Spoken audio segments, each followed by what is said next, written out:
Hi, this is question number 59 on stoichiometry.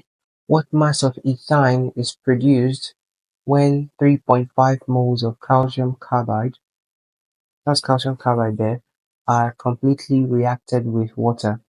Now this is the equation of reaction here. CaC2, that's your calcium carbide, and then you have 2H2O.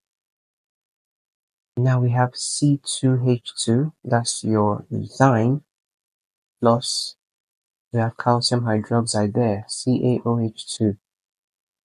Now, this equation, is it balanced? The calcium on both sides is 1, your carbon on both sides is 2, your hydrogen on both sides is 4, and your oxygen on both sides, I'm seeing 2 there, so it's balanced, alright? Now, we are trying to get the mass of this ethine here.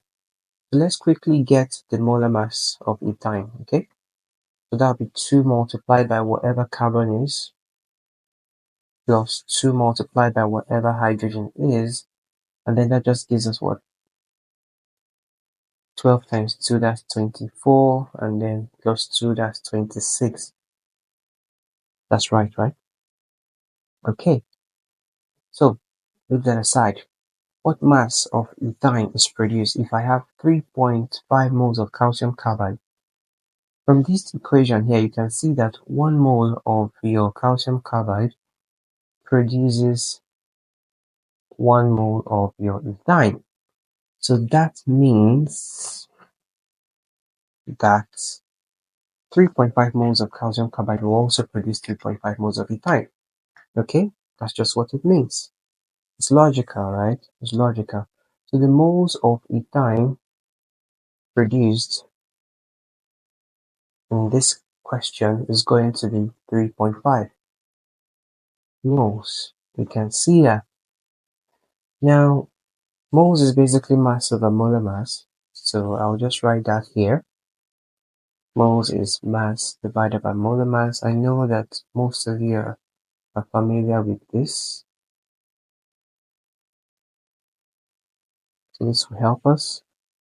Now, we have the moles of our ethine there, and we also have the molar mass of ethine that we've calculated. So that means mass is really easy. It's just going to be moles times molar mass. And that would be 3.5 multiplied by 26, which is just, what is that? What's 3.5 multiplied by 26? That's 91. Okay, 91 grams. That's what it's going to be. And that's our answer as well. That's the mass. And that's all. I'll see you on 16.